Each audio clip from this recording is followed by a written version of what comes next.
Welcome to Ali spoken English. ఈరోజు one of the most important topics ఏదైతే ఉందో ఈరోజు డిస్కస్ చేద్దాం, కంజంక్షన్స్. వీటిని ట్రెడిషనల్ అప్రోచ్ కాకుండా మోడర్న్ స్టైల్లో ఈజీగా అర్థమయ్యే స్టైల్లో ఈరోజు వీటిని డిస్కస్ చేద్దాం. సామాన్యంగా ఫస్ట్ పాయింట్ కంజంక్షన్. జంక్షన్ అంటే అర్థం ఏంటి? మనం వినే ఉంటాం. రైళ్లు కలిసే ప్రదేశాన్ని ఏదైతే ఉందో జంక్షన్ అంటాం. అదేవిధంగా దారులు కలిసే ప్రదేశాన్ని కూడలి జంక్షన్ అంటాం.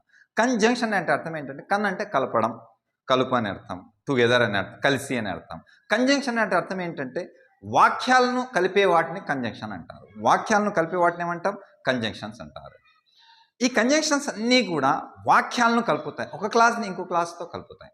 మనం ట్రెడిషనల్ మెథడ్లో చూస్తున్నట్లయితే కంజంక్షన్స్ ముఖ్యంగా 4 టైప్స్గా డివైడ్ చేయడం జరుగుతుంది. మీరు వినే ఉంటారు, ఫ్యాన్ బాయ్స్ అని, కోఆర్డినేటింగ్ కంజంక్షన్స్, అదేవిధంగా సబార్డినేటింగ్ కంజంక్షన్స్, కోరిలేటివ్ కంజంక్షన్స్, తర్వాత కంజంక్టివ్ అడ్వర్బ్స్ అని చెప్పి. కానీ ఈ మెథడ్లో కాకుండా ఆ కంజంక్షన్స్ కానీ ఆ కనెక్టర్స్ కానీ అవి పనిచేసే విధానాన్ని బట్టి మనం వీటిని డిస్కస్ చేసినట్లయితే నెంబర్ ఆఫ్ కంజంక్షన్స్ని మీరు ఈజీగా అర్థం చేసుకోవచ్చు.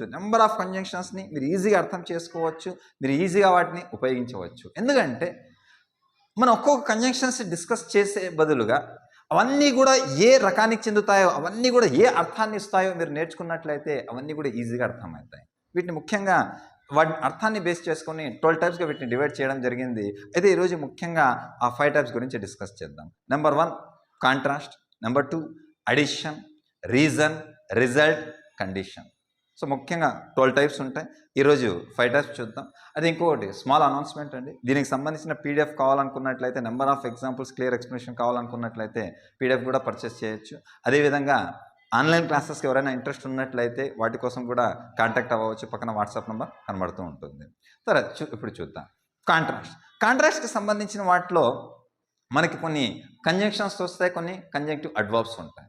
కాంట్రాస్ట్కి సంబంధించిన దాంట్లో అంటే విరుద్ధ భావన తెలియజేస్తుంది. కాంట్రాస్ట్ ఏదైతే ఉందో ఒకటి పాజిటివ్ తెలియజేసినట్లయితే ఇంకొకటి నెగిటివ్ తెలియజేస్తుంది. ఒకటి పాజిటివ్ తెలియజేసినట్లయితే ఉదాహరణకు అతడు కష్టపడి చదివాడు, ఇది ఒక పాజిటివ్ స్టేట్మెంట్. దీనికి పాజిటివ్ రిజల్ట్ ఏం రావాలి? అతడు పాస్ అయ్యాడు. కానీ దానికి ఆపోజిట్ రిజల్ట్ ఉన్నట్లయితే అతడు కష్టపడి చదివాడు అయినప్పటికీ ఫెయిల్ అయ్యాడు. వర్షం పడింది అయినప్పటికీ మేము బయటికి వెళ్ళాం. రెండు కూడా కాంట్రాస్ట్, విరుద్ధ భావనను తెలియజేసేవి ఏవైతే ఉన్నాయో అవన్నీ కూడా కాంట్రాస్ట్ కేటగిరీలోకి వస్తాయి. ఇందులో ముఖ్యంగా మనం ఉపయోగించేది but, yet, though, although, even though, nonetheless, nevertheless, still. వీటన్నిటికీ అర్థం ఒకటే అండి. సో బాగా గుర్తుపెట్టుకోండి. బట్ కానివ్వండి, ఎట్ కానివ్వండి, still, though, although, even though, nonetheless, nevertheless, స్టిల్, ఇవన్నీ కూడా ఒకటే అర్థాన్ని ఇస్తాయి. కానీ అయినప్పటికీ అర్థాన్ని ఒక సింపుల్ ఎగ్జాంపుల్ తీసుకుందాం. వీటన్నిటిలో ప్రయత్నిద్దాం. ఉదాహరణకు చూడండి, అతడు బాగా చదివాడు కానీ ఫెయిల్ అయ్యాడు. అతడు బాగా చదివాడు అయినప్పటికీ అతడు ఫెయిల్ అయ్యాడు. ఇలాంటివి చెప్పడానికి ఈ కంజంక్షన్స్ ఏవైతే ఉన్నాయో ఇందులో కొన్ని కంజంక్షన్స్ ఉన్నాయి, కొన్ని కంజంక్టివ్ అడ్వర్బ్స్ కూడా ఉన్నాయి. ఉదాహరణకు చూడండి, ఫస్ట్ వన్ బట్తో తీసుకుందాం.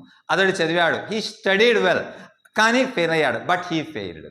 ఇదే అర్థాన్ని ఎట్తో కూడా చెప్పొచ్చు. He studied well, yet he failed. అతడు బాగా చదివాడు, బాగా చదివినప్పటికీ ఫెయిల్ అయ్యాడు. Though he studied well, he failed. Although he studied well, he failed. Even though he studied well, he failed. అదేవిధంగా he studied well, nevertheless, he failed. He studied well, nonetheless, he failed. బాగా చదివాడు అయినప్పటికీ కూడా fail అయ్యాడు. He studied well, still he failed. అన్నీ అర్థం ఒకటే ఇస్తాయండి. Conjunctions మీకు కనెక్టర్స్ పక్కన ఏవైతే కనబడుతున్నాయో ఇవన్నీ కూడా ఒకే అర్థాన్ని ఇస్తాయి. ఇంకా మీకు రాసే స్టైల్ని మీరు తీసుకోవాలంటే కొన్ని వాటికి సెమికోలన్ వాడతాం, కొన్ని వాటికి కామా వాడతాం. మనకి ఇందులో టైం ఎక్కువ తీసుకుంటుంది కాబట్టి ఇక్కడ వాటి గురించి డిస్కస్ చేయడం లేదు. వాటి గురించి ఇంకా క్లారిటీ కావాలనుకున్నట్లయితే పీడిఎఫ్ చదవండి, లేకుంటే సింపుల్గా ఒకటి గుర్తుపెట్టుకోండి. ఈ నన్ ద లెస్, నెవర్, స్టిల్ ఏదైతే ఉన్నాయో వీటిని కంజంక్టివ్ అడ్వర్బ్స్ అంటాం. వీటి పక్కన ఒక సెంటెన్స్ తర్వాత he studied well full stop అయినా వాడాలి, లేదా సెమికోలన్ అయినా ఉపయోగించవలసి ఉంటుంది. సెమికోలన్ వాడితే ఈ వాక్యానికి సంబంధం ఉందని అర్థం. నెక్స్ట్ చూద్దాం, ఇంకో ఎగ్జాంపుల్ చూద్దాం. బాగా వర్షం పడింది, హెవీ వర్షం పడింది అయినప్పటికీ మేము బయటికి వెళ్ళాం. It rained heavily, but we went out. It rained heavily, but we went out. It rained heavily, yet we went out. It rained heavily, still అయినప్పటికీ we went out. బాగా వర్షం పడినప్పటికీ though it rained heavily, although it rained heavily, even though it rained heavily, we went out. It rained heavily, nonetheless we went out. It rained heavily, nevertheless we went out. అన్నీ ఒకటే అర్థాన్ని ఇస్తాయండి. ఇంకొకటి కూడా చూద్దాం. అతడు అలసిపోయాడు అయినా కూడా పనిని కంటిన్యూ చేశాడు. He was tired but he continued working. He was tired at he continued working. He was tired still he continued working. Though he was tired. ఇంకోటి డెస్పైట్ ద ఫ్యాక్ట్ దట్ అని కూడా వాడచ్చు. వాస్తవం ఏమైనప్పటికీ despite the fact that it రైన్డ్ heavily we went out. Despite the fact that he studied well he failed. So despite the fact that అనేది కూడా ఒకే అర్థాన్ని ఇస్తాయి. ఓవరాల్గా ఇవి ఏవైతే ఉన్నాయో బట్ కావచ్చు, ఎట్ కావచ్చు, స్టిల్ కావచ్చు, డిస్పైట్ ద ఫ్యాక్టర్స్ కావచ్చు, nonetheless, though, nevertheless, although, even though, still, ఇవన్నీ కూడా ఒకే అర్థాన్ని ఇస్తాయి. ఒకటి పాజిటివ్ చూపించినట్లయితే ఇంకొకటి నెగిటివ్ చూపిస్తుంది. తర్వాత ఇంకొకటి అడిషన్కి సంబంధించి. అడిషన్ అంటే అర్థం ఏమి? ఇంకొకటి దాంతో పాటుగా అని అర్థాన్ని ఇస్తాం. అండ్ అనేది వాడతాం మనం. నాట్ ఓన్లీ బట్ ఆల్సో వాడతాం. బోత్ అండ్ వాడతాం. Not only further more over besides అని వాడడం జరుగుతుంది. మోర్ ఓవర్ బిసైడ్స్ అనేది కంజంక్టివ్ అడ్వర్బ్స్ అంటారు వీటిని. అంటే వీటి గురించి వాడేటప్పుడు ఒక వాక్యం అయిన తర్వాత ఫుల్ స్టాప్ లేదా సెమికోలన్ ఉపయోగించవలసి ఉంటుంది. పక్కన మీకు స్క్రీన్ మీద సెంటెన్స్ కూడా కనబడి ఉంటుంది. ఇప్పుడు చూద్దాం. అండ్ తెలిసిందే మరియు అని. నాకు టీ కూడా ఇష్టం, కాఫీ కూడా ఇష్టం. I like tea and coffee. అతడు వచ్చాడు, వెళ్ళిపోయాడు. He came and went. And అంటే మరియు. బోత్ అండ్ రెండు కూడా అని చెప్పాల్సి వచ్చినప్పుడు నాకు టీ మరియు కాఫీ ఇష్టం. I like both tea and coffee. Not only but also. ఇది మాత్రమే కాదు అది కూడా అని చెప్పే సందర్భంలో నాట్ ఓన్లీ బట్ ఆల్సో వాడడం జరుగుతుంది. ఇవన్నీ కూడా దాదాపు ఒకటే అర్థాన్ని ఇస్తాయండి. తో పాటుగా అనే అర్థాన్ని ఇస్తాయి, కూడా అనే అర్థాన్ని ఇస్తాయి. Not only but also. అతడు ఇంగ్లీష్ మాత్రమే కాదు హిందీ కూడా మాట్లాడతాడు. He speaks not only English but also Hindi. He speaks not only English but also Hindi. అతడి దగ్గర కంప్యూటర్ మాత్రమే కాదు ల్యాప్టాప్ కూడా ఉంది. అతడి దగ్గర మొబైల్ ఫోన్ మాత్రమే కాదు ల్యాప్టాప్ కూడా ఉంది. He has not only a laptop but also a mobile. తర్వాత ఫర్దర్ మోర్ ఓవర్, బిసైడ్స్, ఇవి కూడా అదే అర్థాన్ని ఇస్తాయండి, ఇంకా అని చెప్పడానికి. ఉదాహరణకు అతడు ప్రాజెక్ట్ కంప్లీట్ చేశాడు, అంతేకాకుండా more over, further more, besides, దాంతోపాటుగా అంతేకాకుండా హీ కంప్లీటెడ్ ద ప్రాజెక్ట్. అంతేకాకుండా మోర్ ఓవర్, ఫర్దర్ మోర్, వాటిని సబ్మిట్ కూడా చేసేసాడు. అతడు ప్రాజెక్ట్ కంప్లీట్ చేశాడు. He completed the project, full stop, further more over, besides, he submitted it. అతను వాళ్ళ ఊరికి వెళ్ళాడు. ఊరికి వెళ్ళడమే కాకుండా దాంతోపాటుగా అతని రిలేటివ్స్ని కూడా కలిశాడు. He went to his village. Further more over, besides, he met his relatives. So ఇవి అడిషన్కి సంబంధించి. ఫస్ట్ ఏమన్నాం? కాంట్రాస్ట్, విరుద్ధ భావన చూపించే అన్నీ కూడా ఒకే అర్థాన్ని ఇస్తాయండి. But yet still, though, although, even though, ఇవన్నీ కూడా ఒకే అర్థాన్ని ఇస్తాయి. Despite the fact that, nevertheless, nonetheless, ఇవన్నీ కూడా ఒకే అర్థాన్ని ఇస్తాయి. తర్వాత ఏమన్నా అడిషన్స్, ఇవి కూడా దాదాపు ఒకటే అర్థాన్ని ఇస్తాయి. And, both and, not only but also, further more over, beside. So తర్వాత అండి నెక్స్ట్ ఏంటంటే రీజన్ తెలియజేసేవి, కారణాన్ని తెలియజేసేవి. ఇందుకోసం మనం ఉపయోగించేది ఏంటంటే బికాజ్ ఉపయోగిస్తాం, యాజ్ ఉపయోగిస్తాం, సిన్స్ ఉపయోగిస్తాం, ఫర్ ఉపయోగిస్తాం. ఈ 4 కూడా ఒకే అర్థాన్ని ఇస్తాయండి. ఉదాహరణకు నాకు పర్సనల్ పని ఉండడం వల్ల నేను మీటింగ్కి హాజరు కాలేదు. I had some personal work, I did not attend the office, I did not attend the meeting, నేను మీటింగ్కి హాజరు అవ్వలేదు. కారణం ఏంటి? Because I had some personal work. I did not attend the meeting for I had some personal work. నాకు పని ఉండడం వల్ల నేను మీటింగ్కి హాజరు కాలేదు. Since I had some personal work, I did not attend the meeting. As I had some personal work, I did not attend the meeting. నేను బిజీగా ఉండడం వల్ల నేను ఫోన్ చేయలేదు. I did not call because I was busy yesterday. I did not call because I was busy yesterday.